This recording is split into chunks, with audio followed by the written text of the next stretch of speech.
Swayam Prabha. Digital India. Educated India.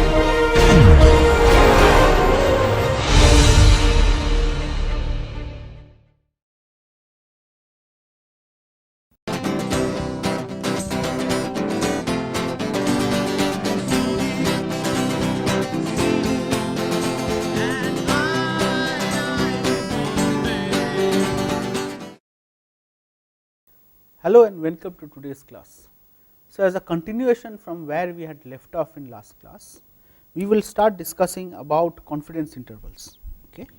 So, just to remind you of what was covered in last class, okay, we had shown that given that we know that 95% of the data lies between plus minus 2 standard deviations, and given that for a sample mean, for example, you know that x bar minus mu by sigma by root n is the confidence interval, okay, is the standard normal variable. So, you know that this probability is equal to 0.95.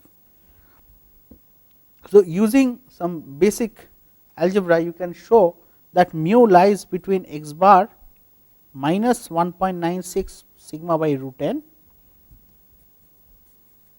and x bar plus 1.96 sigma by root n. Okay. This probability is 95. Okay. So, in other words, the 95% confidence interval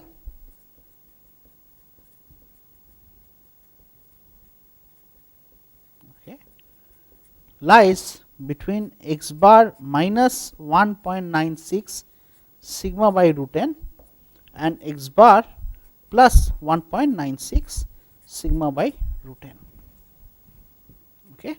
So, this is your 95% confidence interval. In other words, so as we had shown and discussed in last class, if this is your true population mean, then if you do this sampling, then bulk of the times you will have your population mean lie between your range. This pen also does not work. Let us write. Okay. So, 95% of times, okay, this interval will contain your mean. Okay, that is what the 95% confidence intervals mean.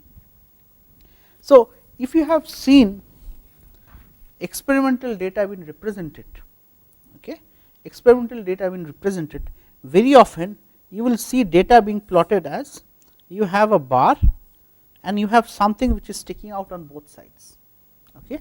So, let us say hypothetically it is height of population of the class or so on and so forth. So, what does this mean?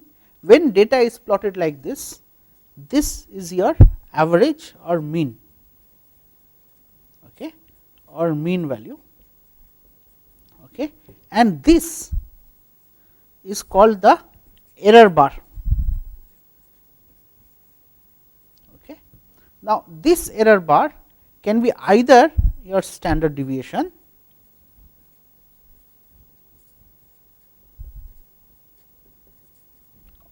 or, okay, or instead of standard deviation you can plot sigma by root n.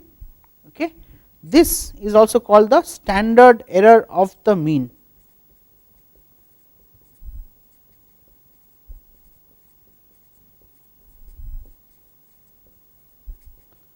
Or in short it is referred to as SEM. Okay. So, in papers or in research articles you will see data presented as mean plus minus SEM. Okay. So, this is called the standard error of the mean. Okay. So, if your sample size is small, then your standard deviation is going to be significantly higher. Okay. So, in that way, instead of plotting the standard deviation, okay, so for the same data, let us say for the same data, if this is your mean, let us say this is your standard deviation. Okay. This representation does not look nice, but if you plot the same data with the standard, so this is with standard deviation, okay, and this same data is plotted with standard error of the mean, and you will see this is significantly high. And what is the reason for that? Because the standard error of the mean is sigma by root n. Okay. Even if you have n is equal to 4, then this is going to be half its size, okay, sigma by root 4. So, this is going to be half its size. So, that is why if you have, if n is reasonably large, then standard deviation is also not so spread out, okay, it is less, but standard error over the mean is even lesser. So, it is sometimes it is helpful to present your data as mean plus minus SEM. Okay. So, instead of having an interval estimate which gives the both the minimum and the maximum, you might have, so the 95% confidence interval, okay,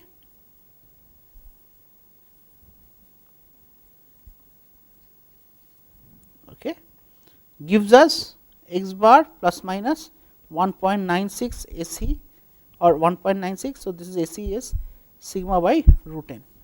Okay. So, let us take an example. Okay. Imagine the signal having value mu is transmitted from A to B, okay, and the value received at B is normal, is normally distributed,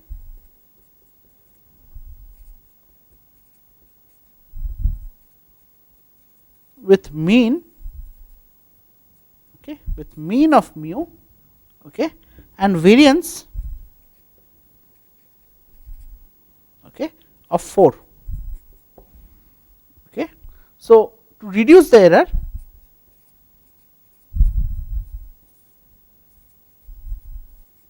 okay, the same signal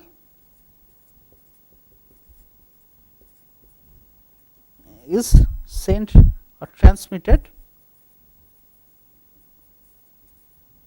okay, 9 times, okay, and let us say,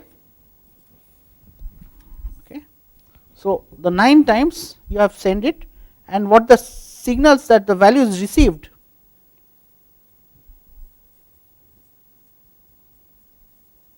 are as follows. Okay, it is 5, 8.5, 12, 15, okay, 7, 9, 7.5, 6.5 and 10.5. Okay. We want to find out the 95% confidence interval.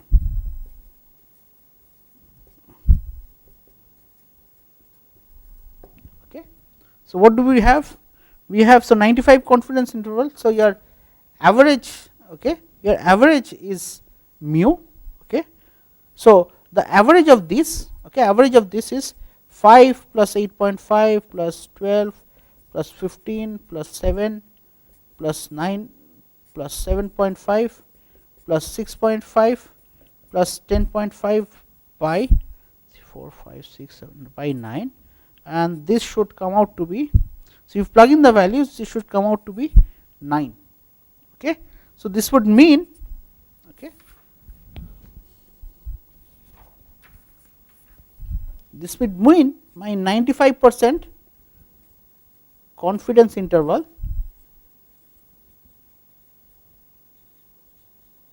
has to be 9 plus minus, okay, 1.96 into sigma by, okay, root of 9. Okay. So, if you plug in the values, this comes out to be 7.69 to 10.31. Okay. So, this tells us that we are 95% confident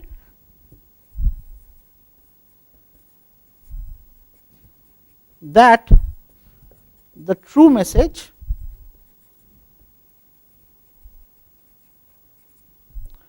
lies between 7.69 and 10.31.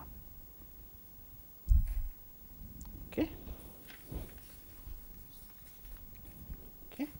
So, instead of having, okay, a lower and an upper limit, you might also be interested in finding out a lower limit. Okay. So, we can have what is called a one-sided interval estimation.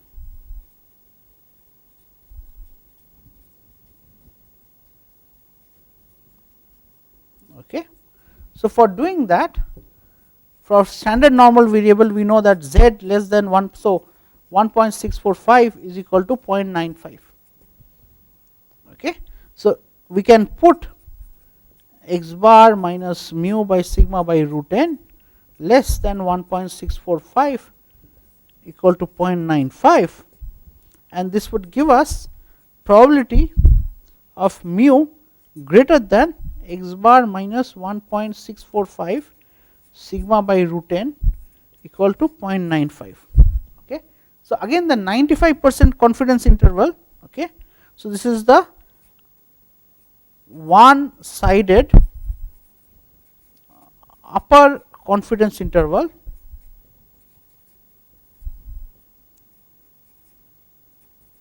for mu will be given by x bar minus 1.645 sigma by root n, okay, comma infinity, because this is the lowest value of possible for mu.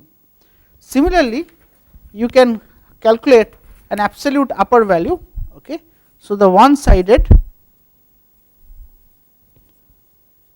lower confidence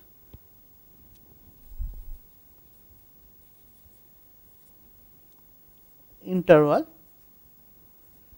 okay, for mu turns out to be between minus infinity to x bar plus. Okay. So, this is what you have the confidence intervals created for one sided. Okay.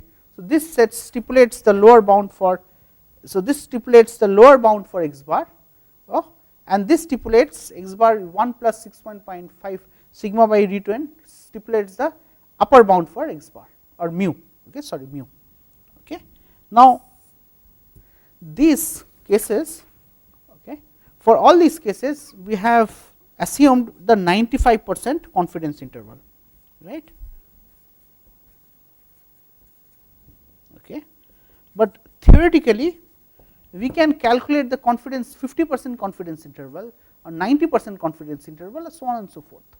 And statistically what people typically use may be the 90%, the 95%, the 98% or the 99% confidence intervals. Okay. So, how do we calculate the 90% and all these other confidence intervals? So, what you need to note, okay, okay, okay. So, let us say we have this interval, so this is 0, okay. You have this normal distribution is symmetric. Okay, this value is minus z alpha by 2 and this is z alpha by 2. So, this corresponds to that the area under this curve is alpha by 2, the area under this curve is alpha by 2. So, what is in the center, this is going to be 1 minus alpha. Okay. So, we can calculate, okay,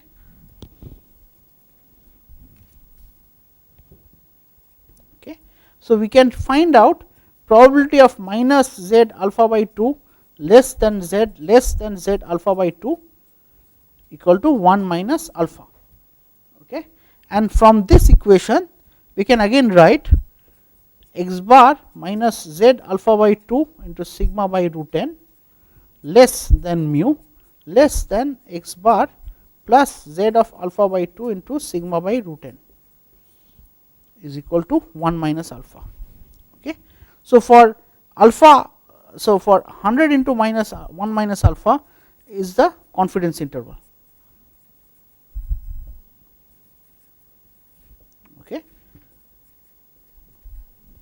So, if I plot the values of alpha, okay, 100 into 1 minus alpha, okay, in percentage you can have 95%, you can have 90%, okay, you can have 95% or you can have 99%. okay, 98% or 99%. So, the corresponding values of z alpha by 2 for 90% it is 1.645, okay. For 98% it is 2.33, and for 99% it is 2.58, okay. So, this would mean just so if you want to calculate the 99% confidence interval, then we have the bound, the upper and lower bound becomes x bar plus minus 2.58 sigma by root n, okay. So, this is the 99% confidence interval for mu.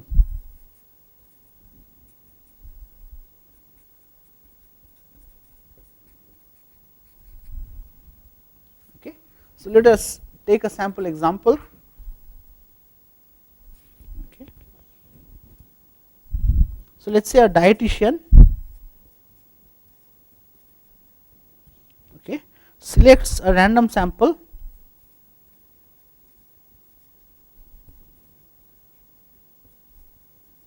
of n equal to 49 adults, okay, of. So, what the dietitian is probing is the daily dairy product intake,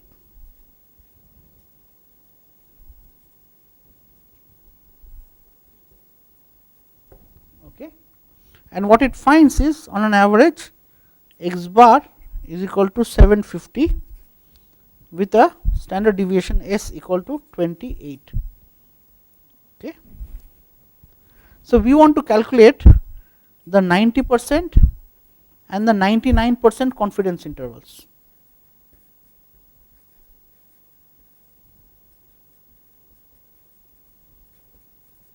Okay. So, as per this calculation for 90%, so the confidence interval for 90% confidence interval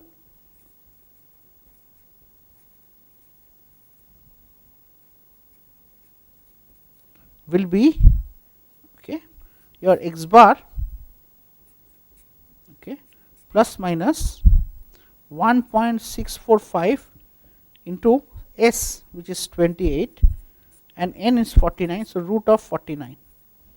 So, it is x bar plus minus 1.645. So, this is into 4, okay, and the 99% confidence interval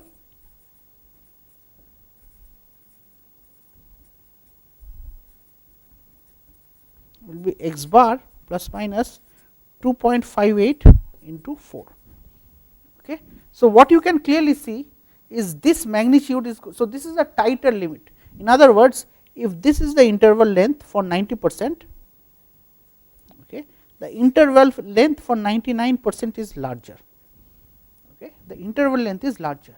So, this increases the chance that the population mean will lie within it, versus if you choose a tighter range, it is likely, it is possible, there is a greater chance that your population will be lie outside this.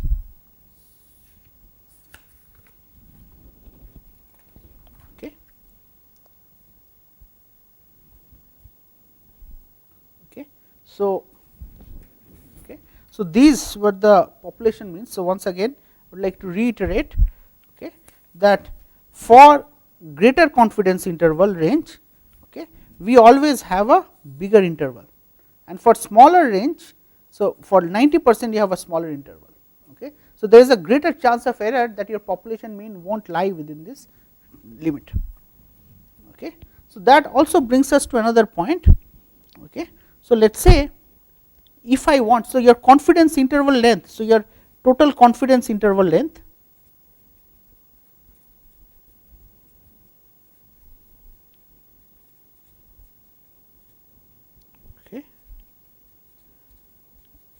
is what? It is basically x bar plus, let us say if you want a 95% confidence interval length, okay, 1.96 sigma by root n minus x bar minus 1.96 into sigma by root n, okay. This is 2 into 1.96 into sigma by root n. So, this is your confidence interval length, okay. So, accordingly for 99% confidence interval length, this will be 2 into 2.58 into sigma by root n. Okay. Let us consider a simple example, okay, and the question is as follows. Okay.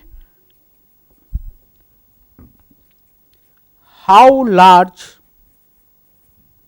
a sample is required to ensure 99% confidence interval length equal to 0.1. Okay. So, what we have to do is we have to set 0.1 is equal to 2 into 2.58 into sigma by root n. Okay. So, based on this you have an equation where you have root n in this equation. Okay. So, we can from this equation, so we have 2 into 2.58 into sigma by root n, okay, is equal to 0.1. So, from this, okay, I can calculate n is equal to 5.16 into sigma whole square. Okay. So, what you see, your n has a sigma square dependence. Okay. So, if you want the 99% confidence interval to be a certain range, then your n has to be much larger. Okay. So, till now we have discussed, about calculating the confidence intervals for one particular value, but in experimental cases, in the general case, what we are often interested is to compare the effect of two different situations to probe the effect of a particular molecule or some particular measurable metric. In other words, let us say you have a patient, okay, and the doctor wants to understand, okay, the doctor is considering of administering drug A or drug B, okay, and he wants to understand which of these two drugs will be much more effective for a given population. Okay. So, the question is which drug is more effective.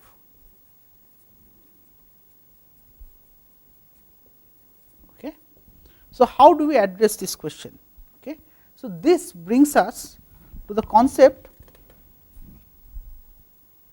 Okay. So, imagine you had this drug A, you administered it with n1 number of n1 sample in the population, okay, and from this you have measured the response in terms of a mean response, okay, mu 1 and a mean variance sigma 1 square. Okay. So, if it was for the whole population, this is sigma 1 square, but if it is for a sample, it is S 1 square. Okay. Similarly, for drug B, you had N2, you sampled N2, okay, and the population means can be either mu 2 and sigma 2 square or S 2 square if it is for sample, this is for a population. So, this brings us to the question of estimating, okay,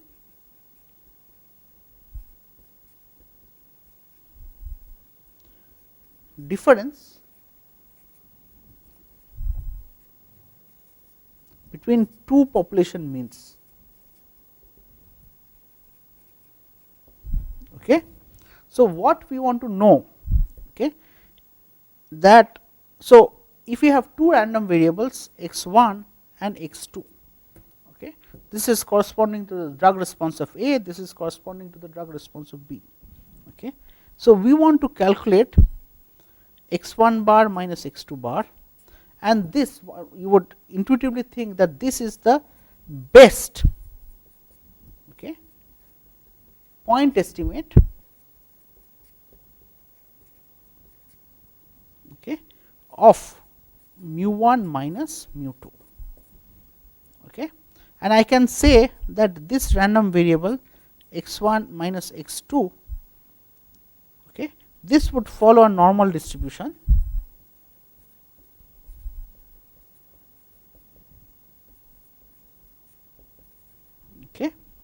with mean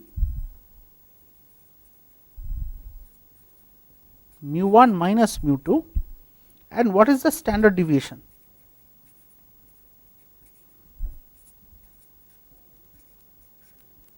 Okay. And the standard deviation, which has to be sigma 1 square by n plus n1 plus sigma 2 square by n2. Okay. Standard deviation, this is the variance, so this is the standard deviation. Okay. So the standard deviation will be this one. Let us take a simple case. Okay. Once again, so your x1 bar minus x2 bar will have a mean of mu1 minus mu2 and variance, okay, which is going to be sigma square by n1 plus sigma 2 square by n2. Okay. For example, take a simple case. Okay. Let us say you are comparing the you are comparing the performance of two tires.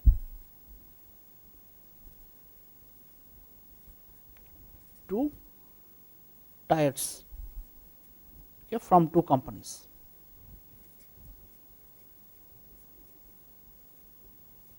Okay. And you have been given x1 bar as 26,400, x2 bar, okay,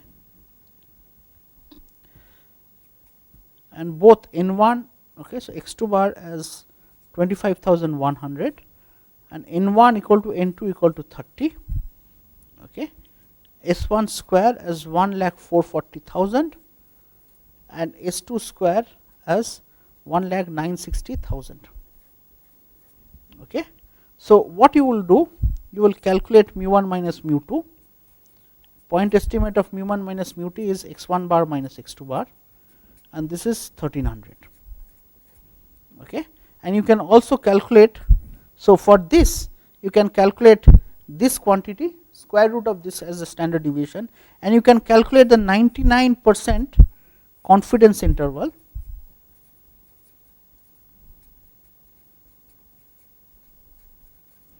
okay, which is given by x1 bar minus x2 bar plus minus 2.58 times root of s1 square by n1 plus s2 square by n2. Okay. And if you plug in the values and you see this is always positive, then this would mean that this the tire from company 1 is going to be better than tire from company 2. Okay. If so, let us say, so I do not know the exact value for this. Okay. Let us say it comes out to be between 800 and 1800. Okay. So if this was the range, then you know this is always positive. So you can comment that with 95% confidence you can state that tire A is better than tire 2. Okay. So this is how you can make use of confidence intervals to either get an estimate of the population mean or even compare different populations to say which is better or which is worse. Okay. With that, I thank you for your attention and I look forward to next day's class.